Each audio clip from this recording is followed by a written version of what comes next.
أعوذ بالله من الشيطان الرجيم. بسم الله الرحمن الرحيم. وأن سعيه سوف يرى ثم يجزاه الجزاء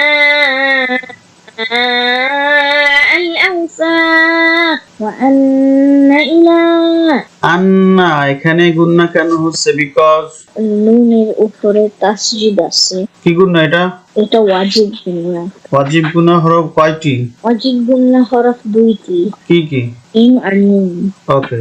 হু এখানে টান কেন হচ্ছে বলো? বিকজ উপরে উল্টা করতে। ওকে। র এখানে লং কেন হচ্ছে বলো? এখানে লং হচ্ছে উপরে খাড়া জবর আছে। খারাজে উল্টা পেশকে কি বলে? মদের হরকত। মদে হরকত হাউ মেনি আলিফ লং করতে হয়? মদের হরকত এক আলিফ লং করতে হয়। ওকে। সুম্মা এখানে গুন্না কেন হচ্ছে?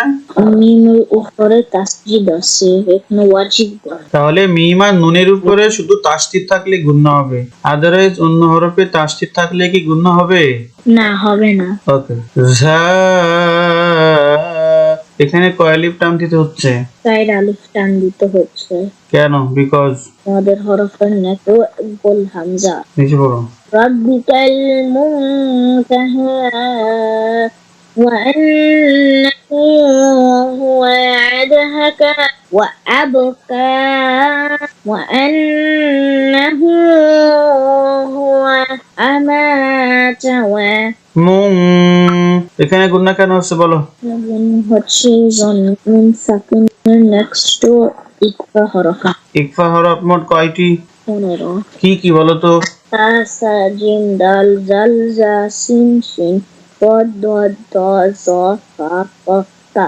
কখন গুন্না করে পড়তে হয়? গুণা করে পড়তে হয় কখন নুন সাকিন অথবা তানবিনের নেক্সট ইকফা হরফ থাকলে। ওকে। আব এখানে কি করে পড়তে হচ্ছে? এখানে ধাক্কা দিয়ে পড়তে হচ্ছে। কেন? বিকজ এর জন্য বা হচ্ছে কলকলা হরফ আর বা উপরে জজম আছে। কলকলা হরফ মোট কয়টি? 5টা। কি কি বলো তো? পা জিম দাল ত। এই 5টি হরফের উপরে জজম থাকলে ধাক্কা দিতে হয়, অন্য হরফে জজম থাকলে ধাক্কা হবে না।